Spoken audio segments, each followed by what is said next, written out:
club. Incroyable. Incroyable. Watson, vous êtes malade?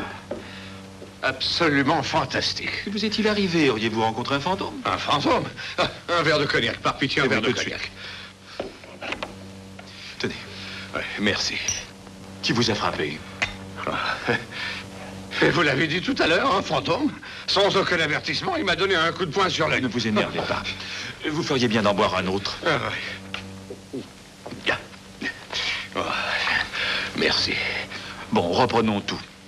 Qui vous a frappé? Je vous le jure sur mon honneur, Holmes, un fantôme, un fantôme. Vous n'avez pas mal à la tête, Watson. Je ne suis pas d'humeur à plaisanter, mais je vais tout reprendre depuis le commencement. Oui, bien sûr. Le mieux est de tout me dire depuis le commencement. Oui, eh bien, je revenais du club et il pouvait être 8 heures. J'arrivais dans Spender Street, à la hauteur du marchand de tabac. Vous savez, c'est lui qui se mélange. Mais continuez, Watson. Que s'est-il passé ensuite? Eh bien, j'ai vu un homme devant moi se porter la main à la poitrine. Cet homme venait vers vous. Comment le savez-vous? Ben voyons, mon cher, vous dites qu'il a porté la main à sa poitrine. Pour voir ça, il fallait que... Oui, oui, c'est logique, oui. Et alors, immédiatement, j'ai couru vers lui porter secours. Et alors, il a murmuré quelque chose sur son cœur, qu'il habitait 19 Hooper Street, et si je pouvais le ramener chez lui. Y avait-il d'autres passants?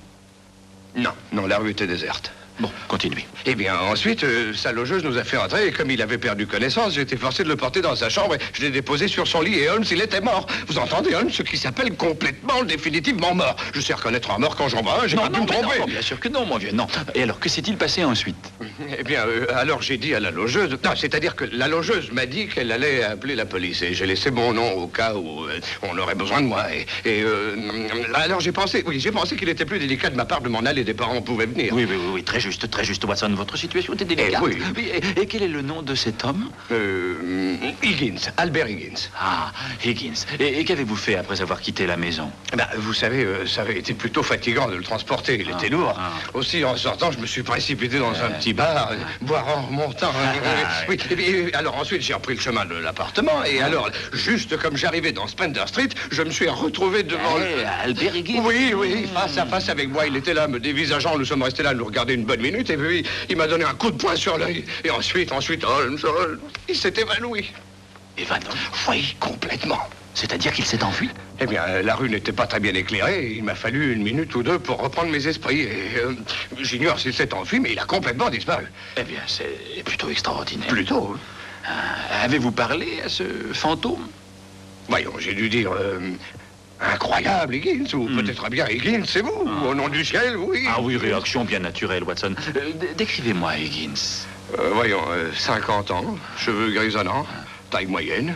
Oui, est-ce tout ce que vous avez remarqué? Aucun détail caractéristique? Eh ben, mon cher Holmes, le seul détail caractéristique qu'il présentait quand j'ai pu l'examiner sur son lit, c'est qu'il était mort. Ah, et comment était-il habillé? Il portait un complet de tweed vert. Quoi, rien qu'un complet de tweed vert? Il devait sûrement avoir autre chose sur lui avec ce temps. Oh, non, il avait aussi un chapeau et un très long par-dessus. Ah. Oh, et je me rappelle. Oui, je me rappelle maintenant qu'il boitait. Ah, est-ce qu'il avait une canne? Pas de canne. Bien, et rien d'autre, Watson, réfléchissez. Oh, oui, je me souviens d'autre chose. Oui, la seconde fois que je l'ai vu, il portait un paquet. Mais la première fois, il n'en avait pas. Ah, eh bien, ceci est curieux. Oui, très curieux. Mais où allez-vous, Holmes? Pas moi, nous. Oh, je ne suis pas en état de quitter la maison. Une belle escalope crue améliorera considérablement votre aspect. Ensuite, nous partirons à la recherche du belliqueux fantôme d'Albert Higgins. Passionnante idée, qu'en pensez-vous? Eh bien, je pense que c'est l'expérience la plus déprimante que j'ai jamais eue. Une chose comme ça vous met un homme... Oh, oui, Watson.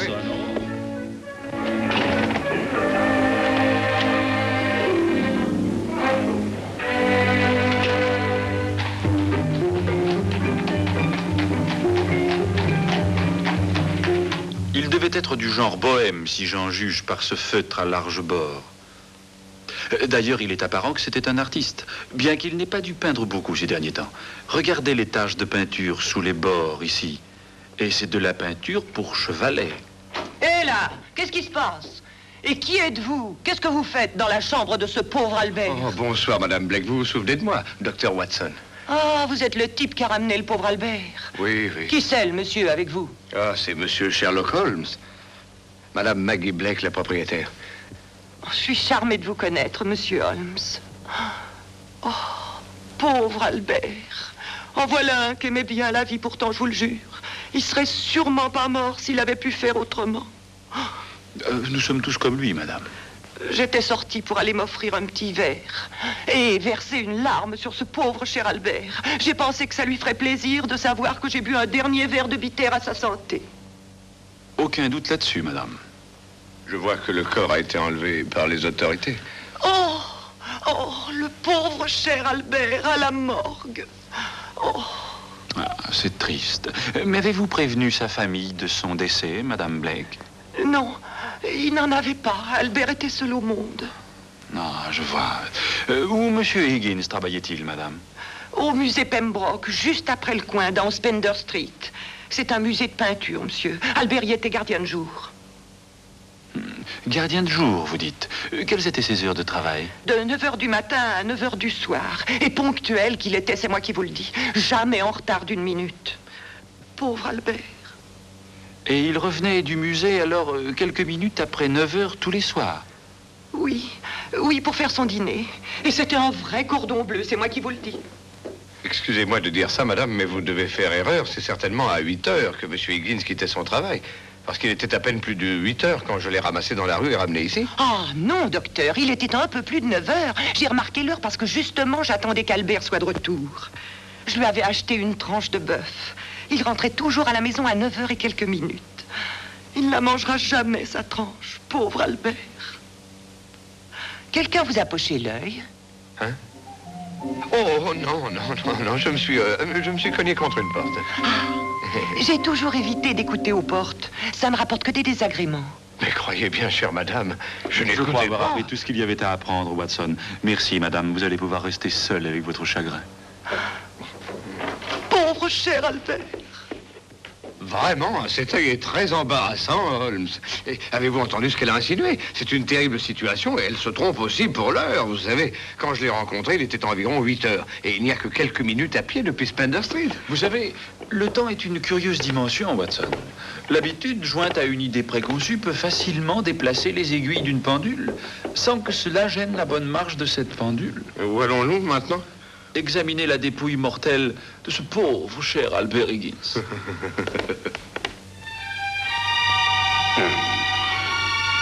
Bien, le voilà, monsieur Holmes. Il a l'air presque content d'être là, hein? Pauvre diable. Vous avez trouvé quelque chose? Rien de plus que ce que j'avais déjà déduit, excepté que j'avais tiré une conclusion erronée de son chapeau. Il a peint récemment, mais en lieu clos, sans avoir son chapeau sur la tête. Il a encore des traces de peinture toutes fraîches sous les ongles. Qu'est-ce que ça veut dire? Je n'en ai pas la moindre idée. Vous savez, vous n'êtes pas les seuls à vous intéresser à ce voyageur pour l'au-delà. L'inspecteur Lestrade de Scotland Yard est venu le voir aussi. Ah, lui aussi. Oui, il est encore ici, si vous désirez lui parler. Non, ça pourrait être plein d'enseignements pour l'un ou l'autre, ou peut-être les deux. Ça dépasse l'entendement, Holmes. Je suis absolument sûr que c'est l'homme qui m'a frappé. Je suis prêt à le jurer. Et aussi celui qui a eu la crise cardiaque. Oui, je suis sûr qu'ils sont une et même personne. Eh ben, il a frappé le dernier coup de sa vie. Oui, c'est probablement lui qui prend des coups. Pas des coups de poing, mais des coups de fourche. Bon, je pense que nous en avons vu et entendu assez. Voulez-vous nous conduire à l'inspecteur Lestrade, s'il vous plaît?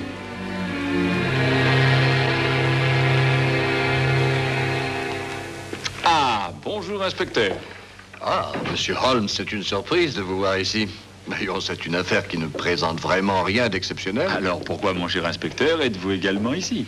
Bien, quand on a transporté un de nos hommes, a cru reconnaître en lui Albert Labanque, alias Albert Higgins. Alors, je suis venu pour l'identification. Nous ne perdons jamais de vue nos vieux amis, vous le savez. Pourquoi a-t-il fait de la prison? Fausse monnaie, il fabriquait des billets d'une livre aussi parfaits que les vrais. Mais c'était un grand artiste. Lestrade, il n'y a aucun doute sur la cause du décès, n'est-ce pas? Désolé, Holmes, crise cardiaque et rien de plus. J'ai entendu dire que c'est vous qui avez assisté à ces derniers instants. Oui, je l'ai trouvé dans la rue et je l'ai ramené chez lui. Et il n'y avait plus rien à faire, je suppose. Non, rien. Il mourut avant que j'ai eu le temps d'intervenir. Mais dites-moi, à quelle heure l'a-t-on transporté? Laissez-moi regarder. Il devait être environ... oui, voilà.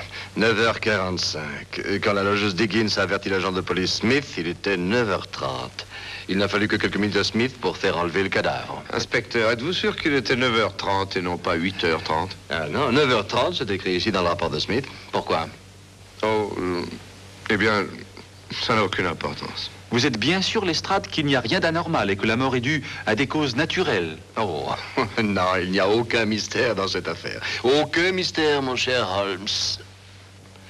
Qu'est-il arrivé à votre œil, Dr. Watson? Hein? Oh, rien, je me suis cogné contre une porte. Une porte? Oh, il faut toujours se tenir loin des portes. J'espère au moins qu'elle était jolie. Vous allez trop loin, Lestrade. Oh, je n'en parlerai à personne. Je vous le jure, à personne. Vraiment, ça devient insupportable, Holmes. Personne n'a l'air de me croire. Pourquoi ne pas dire la vérité? Que j'ai eu l'œil poché par un fantôme. Oui, je comprends votre position. Nous allons être obligés de nous occuper de cette affaire, ne serait-ce que pour protéger votre honneur et votre réputation. Mais c'est intolérable, Holmes, absolument intolérable.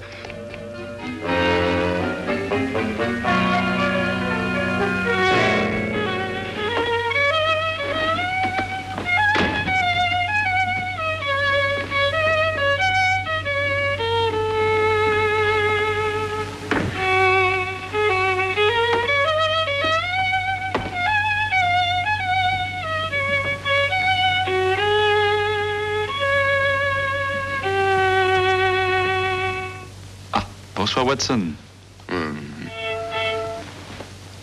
Quelque chose ne va pas? Non, rien.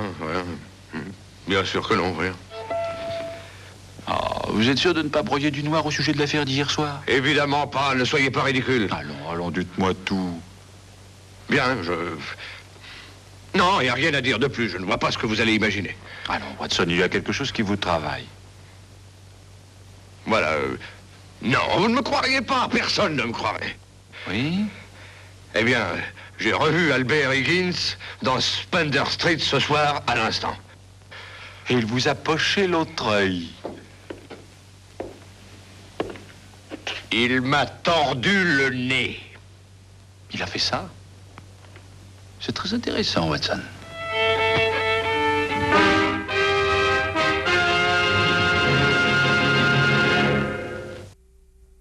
Mon cher Watson, calmez-vous un peu.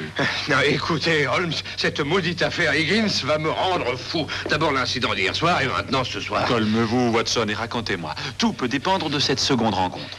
Eh bien, tout s'est passé exactement comme hier soir. Je revenais après avoir quitté le club et j'allais atteindre Spender Street.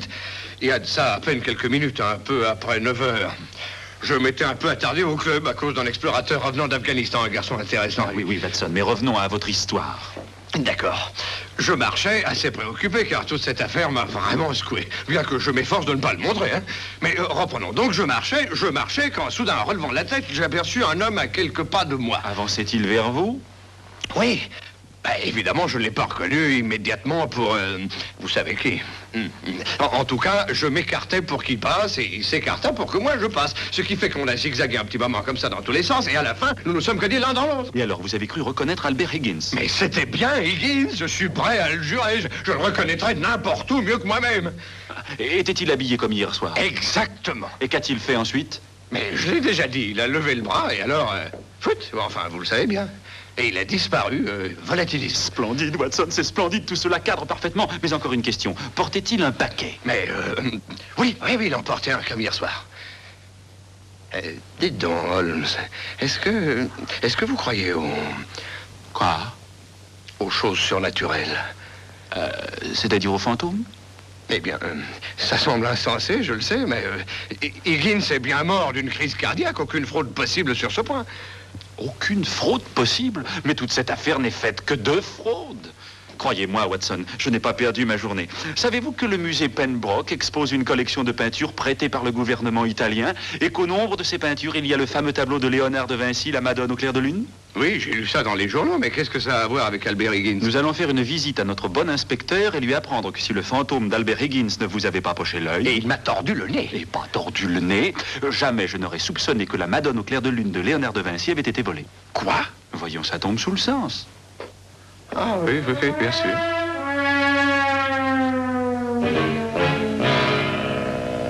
Oui. Bien, merci. Eh bien, nous le saurons vite, monsieur Holmes. Mais si le tableau est toujours accroché à sa place et si nous avons tiré le conservateur de son lit pour rien, une fausse alerte comme celle-là n'ajoutera rien à la réputation de la police, vous devez le comprendre. Oublieriez-vous ma réputation, inspecteur?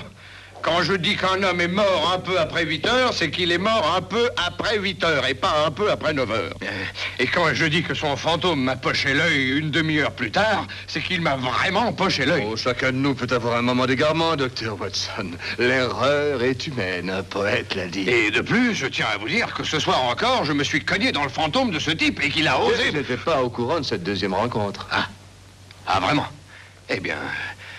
c'est sans importance. Oh, vous avez été victime d'une hallucination, docteur Watson, ça peut arriver à tout le monde. Oui, c'est psychologique. C'est une chose remarquable, la psychologie. Et même que j'en lis un peu tous les soirs. Est-ce possible, inspecteur? Oh, nous ne sommes pas si vieux jeux que vous le pensez, Holmes. Oh, nous préférons les bonnes vieilles méthodes, bien sûr.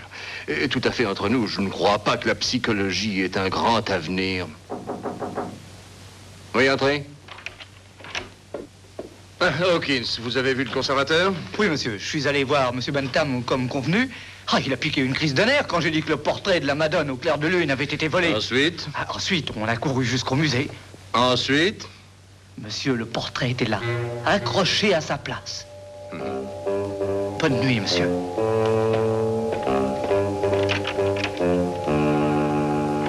Eh bien, la question est réglée, Holmes.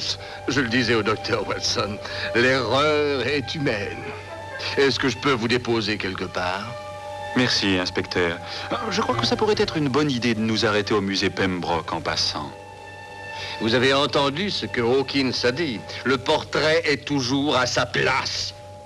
Mon cher Lestrade, le rapport d'Hawkins prouve simplement que ce que lui et le conservateur ont vu n'était pas la Madone au clair de lune, mais une excellente reproduction.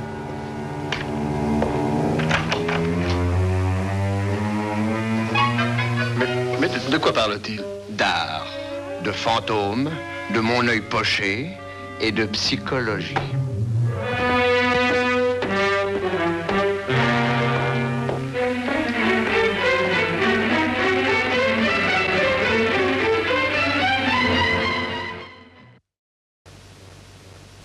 Remarquable, remarquable.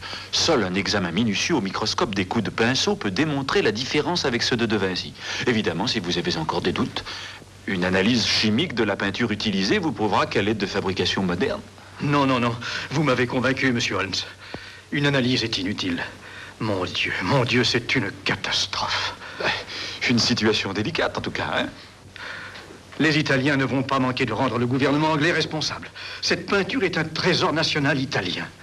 Le vol risque de compromettre le traité que doivent signer les deux nations. Monsieur Holmes, il faut retrouver l'original avant que les Italiens ne soient mis au courant du vol. Le gouvernement anglais me tiendra pour responsable. Et le Yard me tiendra pour responsable. La plus belle pièce de toute la collection.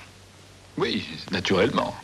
Nous savons que celui qui a volé la vraie toile et l'a remplacée par la fausse est Higgins. Donc tout ce qui nous reste à faire, c'est de trouver où il l'a cachée. À quelle heure avez-vous quitté le musée, monsieur Bentham? Oh, quelques minutes avant 9 heures. Et Higgins était encore de service. Vous êtes bien sûr que c'était Higgins? J'en suis certain, monsieur Holmes. J'ai bavardé avec lui avant de m'en aller. Et je connaissais trop bien sa voix pour... Et le veilleur de nuit l'a remplacé à 9 heures. Vous l'avez entendu dire ça, monsieur Holmes. Et aussi qu'il portait un paquet quand il est parti. Et le veilleur de nuit jure tous ses grands dieux que c'était bien Higgins. Eh bien, l'affaire semble être parfaitement résolue. Le docteur Watson a été frappé par Higgins quelques minutes après 9 heures. Le veilleur de nuit l'a vu partir à 9 heures. Et vous lui avez parlé quelques minutes avant 9 heures. Oui, écoutez, Holmes, un bon conseil, vous et le docteur Watson, rentrez chez vous et passez une bonne nuit. À partir de maintenant, cette affaire n'est plus qu'une question de simple police, messieurs, où votre loupe ne présente plus aucune utilité. Ah, très juste. Très juste, inspecteur. Bon, bonne nuit, messieurs. Oui, eh bien, bonne nuit, messieurs.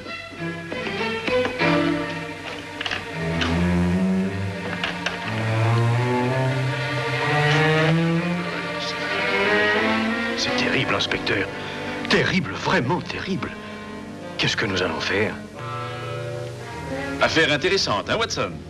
Je me fiche de ce que tous les autres disent. Il était un peu plus de 8 heures quand Higgins m'a frappé et... Vous vous êtes demandé si le Higgins qui vous a poché l'œil est celui qui a eu la crise cardiaque. Vous voyons, réfléchissez, Holmes. C'est trop fort, quand même. Je sais que c'est Higgins qui m'a frappé et son fantôme qui a eu la crise cardiaque. Alors venez, Watson.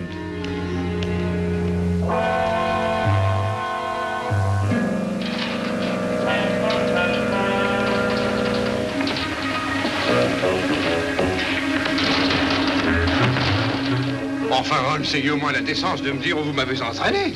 Parlez bas. Mais je parle pas. Oh, pardon. Oh, silence, Watson. On dirait que nous sommes dans le musée. C'est de la folie, Holmes. Pensez-y, c'est une véritable effraction.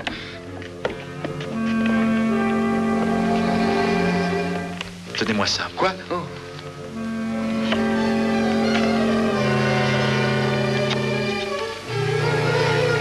Holmes, c'est du vandalisme. Oui, nous avons tous en nous un vandale qui sommeille. Holmes, que faites-vous? Êtes-vous devenu fou? Je n'ai jamais rien vu de semblable de ma vie. Je vous interdis. J'ignorais cet aspect de votre nature, Holmes. Je suis indigné. Ah, c'est ce que je pensais. Regardez, Watson. Dieu me pardonne, le portrait de la Madone. Oui, très ingénieux. L'idée de la dissimuler au dos d'un autre tableau était simple, mais il fallait y penser. Mais comment avez-vous pu deviner? Eh bien, je me suis demandé où je l'aurais caché moi-même. Ah. Holmes, êtes-vous devenu fou? Non, nous n'avons plus qu'à attendre, Higgins, et je pense que nous n'aurons pas longtemps à attendre. Monsieur Holmes? Docteur Watson? Mais que faites-vous ici? Watson, vous avez déjà rencontré M. Bentham dans ses fonctions de conservateur du musée Pembroke. Permettez-moi de vous le présenter dans son rôle de voleur de tableaux. Très heureux, Docteur Watson. Oh, je suis enchanté. Qu'est-ce que vous dites? Ainsi, vous avez découvert ma cachette, Monsieur Holmes. Je suis curieux. Comment avez-vous su que c'était moi et non pas feu Albert Higgins? Dès le début, j'ai cru à la version du docteur Watson. Si Higgins était mort un peu après 8 heures, ça devait être quelqu'un d'autre qui l'avait frappé un peu après 9 heures. Mais c'est bien Higgins qui m'a frappé, Holmes. Non, Watson. C'est un boiteux portant un chapeau à large bord et un pardessus trop long qui vous a frappé. Le tout vu la nuit dans une rue mal éclairée. Simple erreur psychologique d'identification, comme l'inspecteur appellerait ça. Le veilleur de nuit fut aussi victime de la même illusion. Ah, mais n'oubliez pas la logeuse. Combien l'avez-vous payé pour retarder d'une heure celle de la mort d'Higgins, Monsieur Bentham? Oh, pas beaucoup, Monsieur Holmes. Mais comment avez-vous su que c'était moi? Le docteur Watson et le veilleur de nuit ont identifié le Higgins de 9 heures, visuellement et à distance. Vous seul avez prétendu lui avoir parlé. Ça voulait dire ou bien que vous mentiez, ou que le docteur Watson avait eu l'œil poché par un fantôme. J'ai préféré l'explication la plus simple, c'est tout. J'ai l'impression d'être transparent, Monsieur Holmes. Pour quiconque voulait voir les faits objectivement, vous l'étiez. Il est dommage qu'un premier crime ait à en entraîner un second. Oui, et je trouve aussi dommage, Holmes, que vous ayez brisé ce vase. Oui, mais ce n'est qu'une imitation. Allons, vous n'allez pas me dire que cette œuvre d'art n'est qu'une imitation. Peut-être que les morceaux pourraient... Beau travail, Watson, bravo. Entre nous, Holmes, le fait de l'avoir amené ici nous avait plutôt mis dans une situation difficile. Oh, mon cher ami, j'ai la plus grande confiance en votre habileté pour nous tirer de toutes les difficultés où ma maladresse a l'habitude de nous mettre. Maintenant, que diriez-vous d'aller chercher notre cher inspecteur? Oui, prenez ça. Merci. Je vous demande pardon. Au fait, Holmes, Bentham m'a bien poché l'œil, mais qui donc m'a tordu le nez? Eh bien, mon cher ami, il me fallait absolument m'assurer que la boiterie, le chapeau et le pardessus avaient pu vous duper. Hein? Vous? Oui, je regrette de dire que non content de vous tordre le nez, je me suis payé votre tête. Oh! Vous mériteriez que...